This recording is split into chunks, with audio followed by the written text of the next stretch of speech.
El día de hoy tenemos un tema importantísimo, la verdad, en el mundo del derecho laboral, que ha pasado, Raxo, un poquito desapercibido por este clima político que no deja de sorprendernos e indignarnos.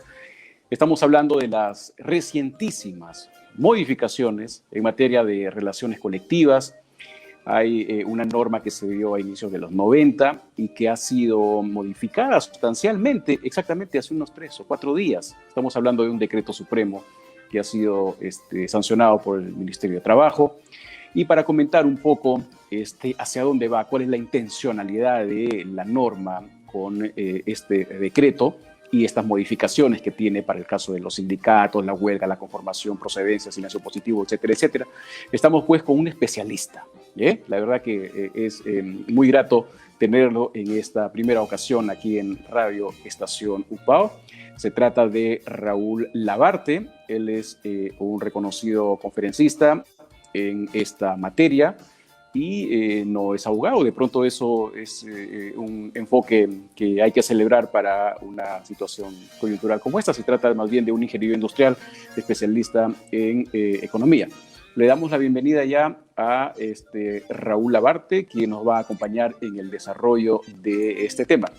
Raúl, ¿cómo estás? Muchas gracias por aceptar la invitación de Radio Estación UPAO. Bienvenido. Muy buenos días y muchas gracias por la invitación. Magnífico. Yo quería empezar, si es posible, contextualizando un poco esta conversación.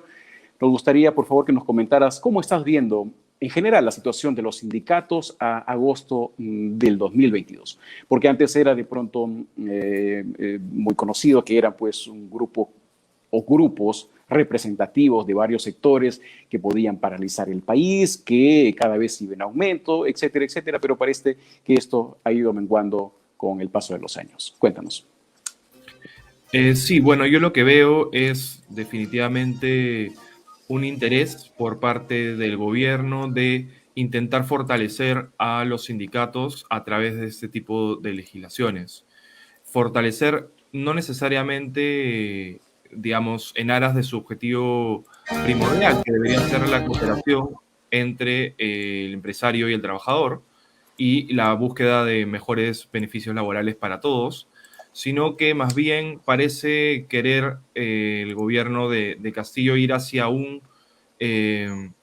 una politización de los sindicatos, que es algo muy similar a lo que ha sucedido en Argentina, donde se han configurado auténticas mafias, en donde básicamente no puedes trabajar en una empresa si no estás sindicalizado porque el mismo sindicato te expulsa de la posibilidad de poder trabajar, y estos sindicatos son manejados de manera política a través de determinados partidos.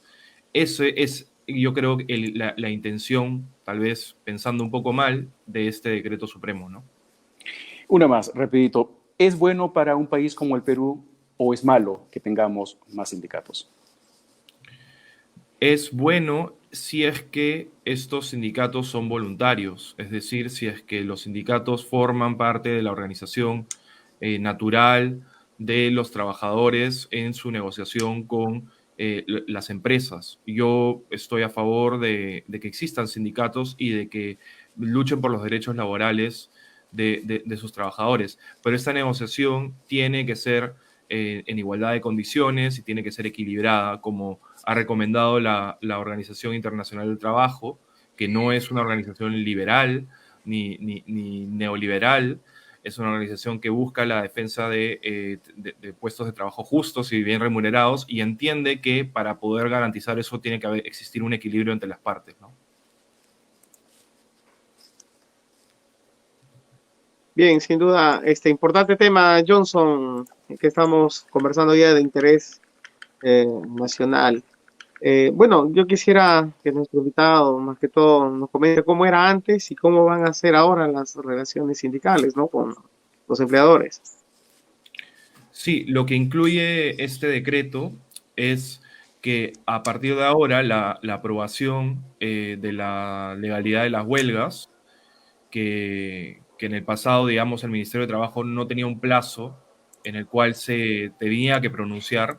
Hoy, si es que no se pronuncia en contra de esa solicitud, se presume que es aprobada. Es decir, existe un silencio administrativo positivo que ocurre luego de 3 días de presentada la solicitud.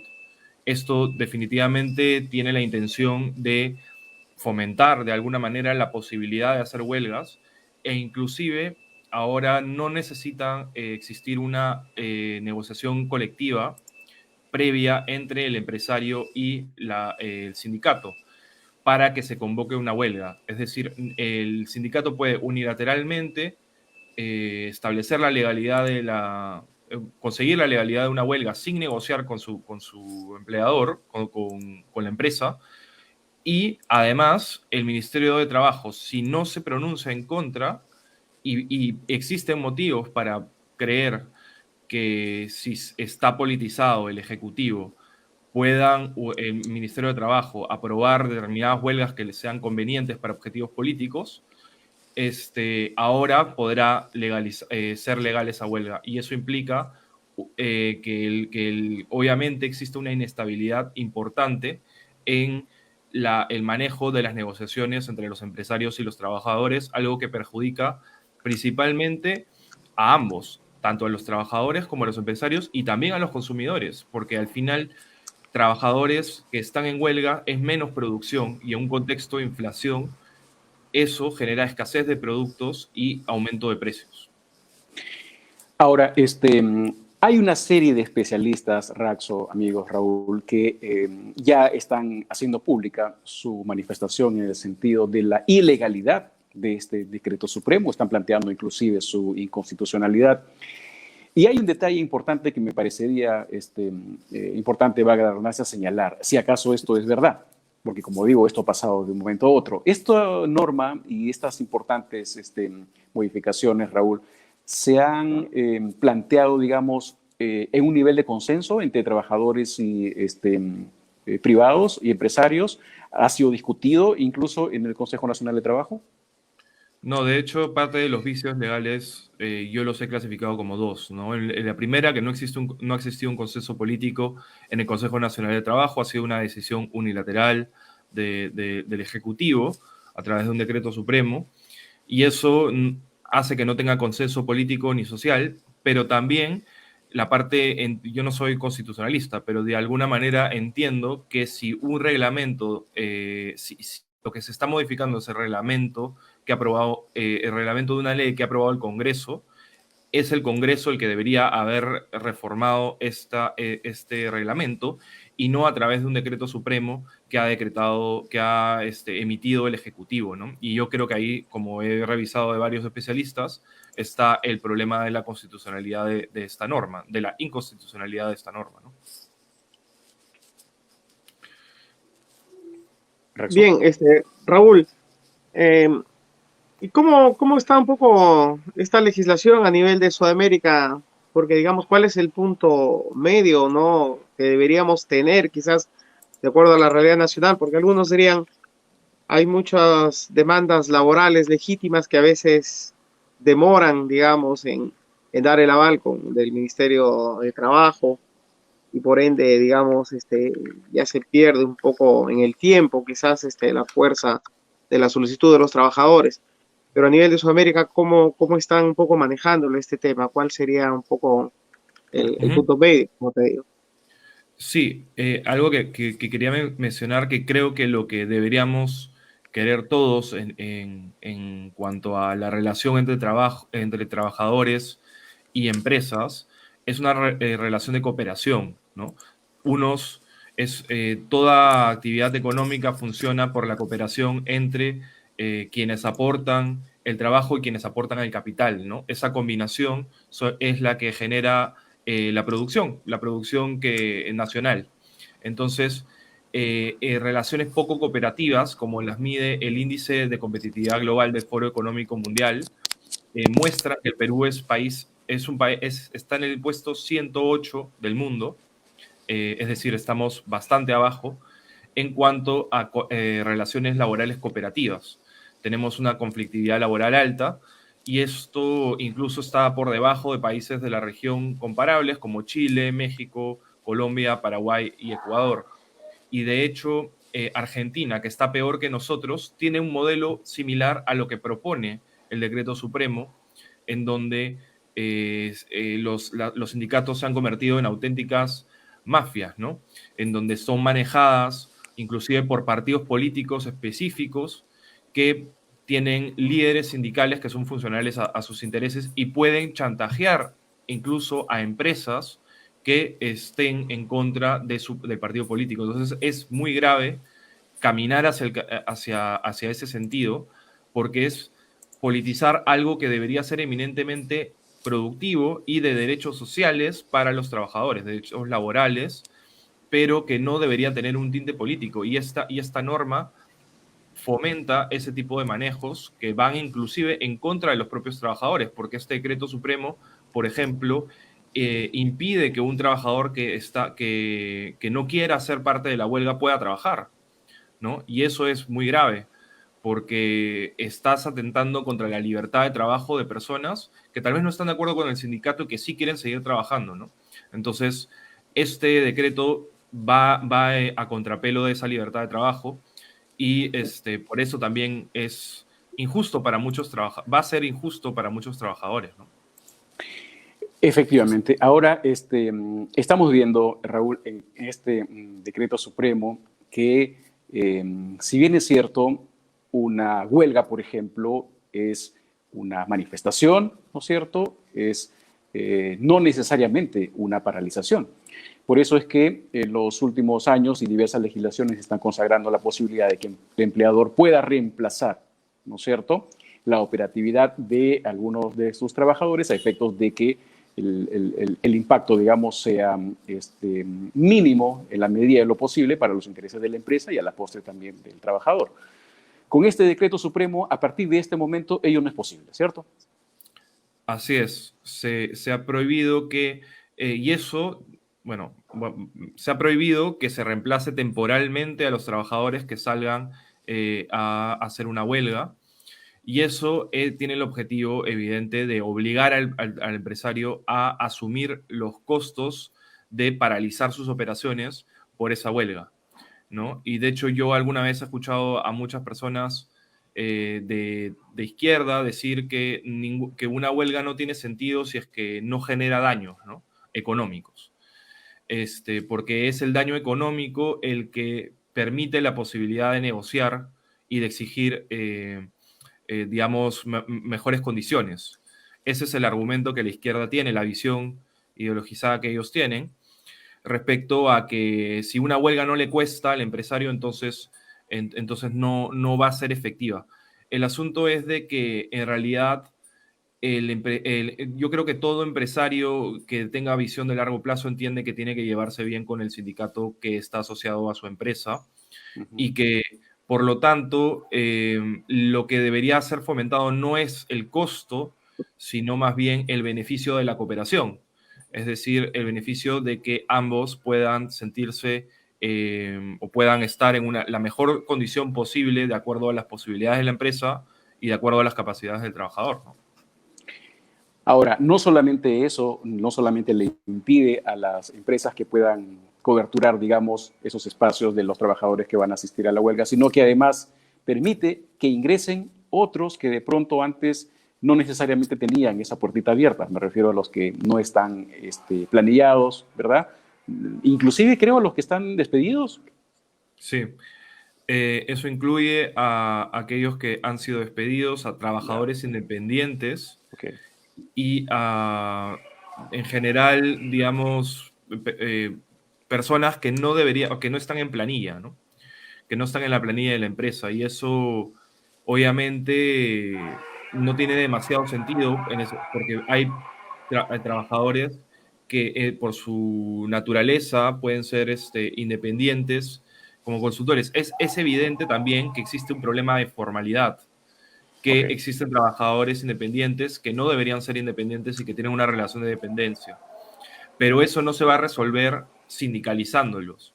Eso se va a resolver bajando los costos de la formalidad para que justamente tener trabajadores en planilla no sea tan costoso como lo es ahora. Porque si efectivamente, si eres dependiente, puedes, de alguna manera, abusar de esa posición y también tiene una serie de costos elevados de planillas, el empleador tiene menos incentivos a contratar personas a través de puestos dependientes, que son los que más se han destruido tras la pandemia, ¿no? Los puestos formales de dependientes son los que menos se han recuperado y este decreto supremo no ayuda, evidentemente, a ello, ¿no? Una más Sí, sin antes duda. de Raxon, me Johnson, parece importante. ¿Qué es lo que pasa si en este momento, ¿no es cierto?, un empresario, digamos una multinacional, yo sé que mucha gente de la izquierda de pronto le pone peros al asunto, lo ve con ciertos reparos, etcétera, pero tal como van las cosas en el mundo del derecho laboral, más aún con esto, ¿tú crees que desincentiva que una empresa extranjera pueda venir, por ejemplo, una minera, a invertir en el país sabiendo que hay no solamente potencialidad en la conflictividad social en diversas partes del país, sino que además hay una norma auspiciosa generada por el mismo Estado a través del Ejecutivo en el sentido de masificar las huelgas, las revueltas, permitir que estas sean no solamente un reclamo justo que está consagrado por la OIT, etcétera, sino que además puedan generar cierta anarquía dentro de la empresa y por lo tanto traérsela abajo? Definitivamente es un grave problema para la estabilidad de la inversión privada, para la Claro. estabilidad de la institucionalidad y de las condiciones de inversión, porque puede darse una cantidad de huelgas legales que no tienen ningún tipo de negociación previa y eso impide que el empresario pueda planificar una inversión a largo plazo. Inclusive no solo eso, sino que lo obliga a tener que estar paralizado en caso se den estas huelgas. Entonces, al final, este decreto se va a un extremo Bien. que además, si lo mezclamos con el factor político, genera la posibilidad de que grupos organizados y asociados a determinados partidos e inclusive asociados al propio gobierno puedan utilizar a los trabajadores como un mecanismo de chantaje político inclusive, contra mineras, ¿no? Y eso es un grave problema que evidentemente va a bajar la capacidad de atraer inversiones privadas extranjeras y también inversiones privadas nacionales, y en un contexto en el cual la inversión privada no está creciendo este año y va a crecer solo 2% el próximo. Entonces, y además la inversión minera está cayendo. Y es la inversión privada la que genera nuevos puestos de trabajo a largo plazo. Y además estamos viendo un deterioro de las condiciones laborales de manera muy importante, ¿no? En Lima el subempleo ha crecido, hay 500.000 de personas más subempleadas de lo que había antes de la pandemia. Y hay 300.000 puestos de trabajo menos que estaban adecuadamente ocupados.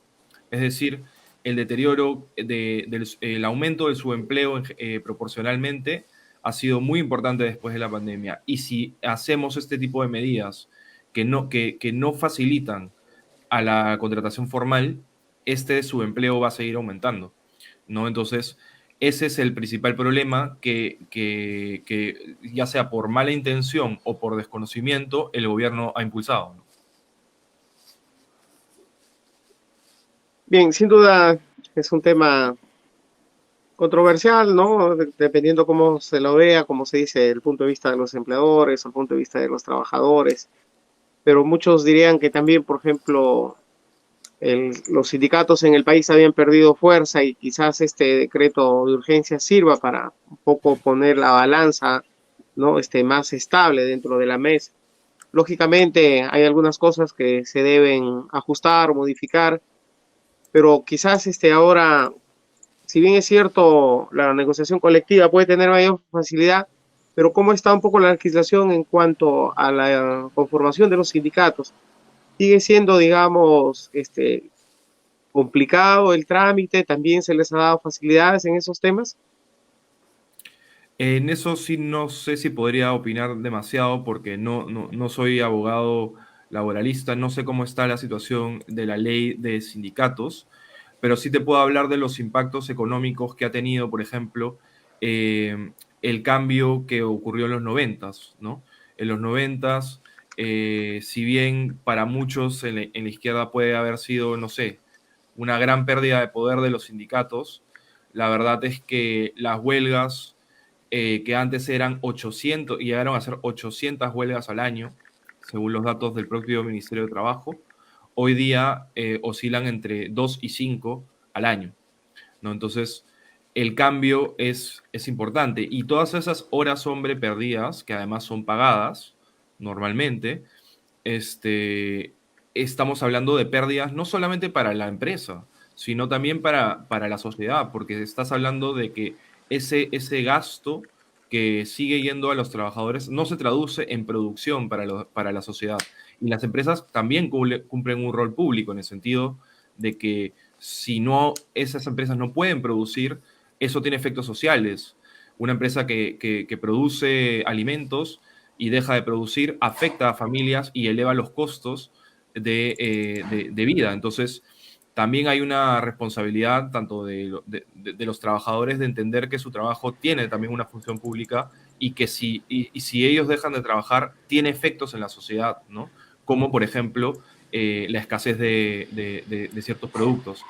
Ahora, ¿cómo fortalecer los sindicatos de otros mecanismos, a través de otros mecanismos? Definitivamente no debería prohibirse o no debería o deberían ser castigadas las medidas en las que los empresarios despiden a trabajadores que intentan sindicalizarse, por ejemplo, que eso es una, una clara injusticia, ¿no? Es decir, si tú empiezas a intentar formar un sindicato en una empresa, automáticamente te desarticulan y te despiden, por ejemplo. Ese tipo de prácticas deben ser, digamos, condenadas, ¿no?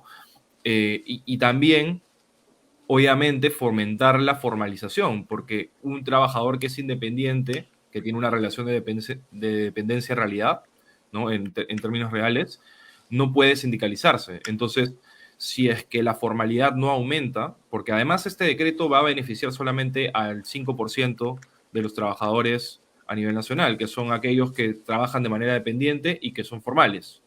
En cambio, si es que tú aumentas la formalidad laboral, tú vas a poder permitir que más gente se pueda sindicalizar, en realidad, porque solamente los que son formales pueden ser parte de un sindicato. Entonces, ese sería, o sea, todas las medidas que contribuyan a aumentar la formalidad, al final protegen al trabajador, porque lo visibilizan y ponen en papel aquellos derechos que tienen.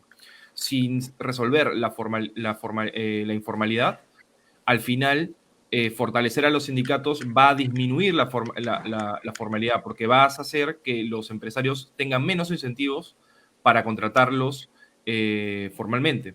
Y además, con un Estado ineficiente que no puede fiscalizar las relaciones laborales en la mayoría del país, este decreto solamente va a invisibilizar a aquellos que no sean parte de la formalidad, ¿no? Y los va a expulsar de la posibilidad de ser parte. Interesante. Estimados amigos, estamos conversando con Raúl Labarte sobre las últimas modificaciones que se han dado a las negociaciones colectivas en nuestro país. Y ya estamos viendo que en una primera impresión parece que se ha resquebrajado o se ha desnaturalizado este equilibrio que deberían existir en el acercamiento de este tipo de negociaciones en los trabajadores con los empleadores, y que al respecto todavía hay una serie de reservas, a pesar de que este decreto supremo virtualmente ya está en vigencia. ¿Ok? Respondiendo un poco de pronto también la pregunta de Raxo, en esta última norma se están facilitando, simplificando mucho la conformación y el procedimiento de los nuevos sindicatos. O sea que creo que por ese lado de pronto es muy auspiciosa la norma en el sentido de generar más sindicatos, basta que conformen los requisitos legales para ello, pero de ahí a la praxis, de pronto estamos viendo muchas observaciones, ¿verdad? En este sentido, yo quisiera ver si puede hacer un esfuerzo, Raúl, para ilustrarnos cómo está funcionando estas mecánicas prácticas, especialmente de los sindicatos, en el sector público, ¿no es cierto? Porque también tenemos ahí sus propias dinámicas, sus propias prerrogativas, pero de pronto habría que ver también con objetividad para ver en qué medida se puede aprovechar esa experiencia donde ya no una de las partes es del sector privado, sino es el mismo Estado el que tiene que interceder entre parte de sus reparticiones para generar cierto bienestar en sus trabajadores. Sí, algo que resulta una paradoja en el Perú es que muchas de las regulaciones que el Estado impone a los empresarios no son cumplidas ni siquiera en el propio Estado, ¿no? Es decir, existe uno de los mayores contratantes informales en el Perú es el propio Estado, ¿no? Entonces, en realidad, lo que creo que puede terminar sucediendo con un decreto como este es básicamente pugnas de poder político, ¿no? Es decir, sindicatos asociados a instituciones que van a tener este tipo de conflictos, que creo que es el principal problema de este decreto, ¿no? Que al inclinar la balanza excesivamente hacia los sindicatos, lo que va a generar en realidad es más conflictos, en vez de generar una negociación que llega a un acuerdo entre las partes, cooperativo, que es lo que finalmente genera desarrollo en todos los países en donde existen sindicatos. Siempre ha triunfado el país que logra no ponerse del lado de uno, sino lograr pactos que beneficien a ambas partes, ¿no?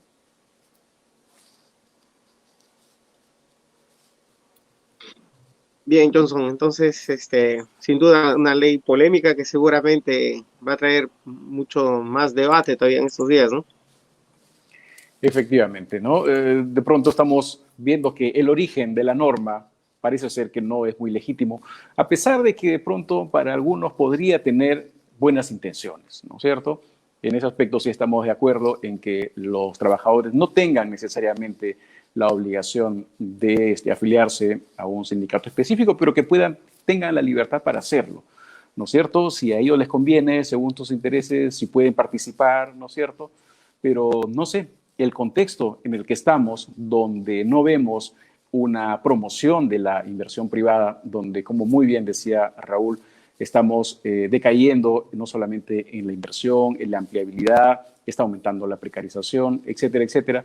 Entonces, parece ser una norma sin contexto, ¿bien? Y una norma sin contexto, entonces, adolece de eso que estamos viendo, al punto de que seguramente más de uno ya irá a plantear a nivel del Congreso su inconstitucionalidad. ¿Qué alternativas tenemos frente a este decreto supremo, Raúl? Sí, bueno, básicamente la alternativa debería ser entender que es un decreto inconstitucional y que sea derogado, ¿no?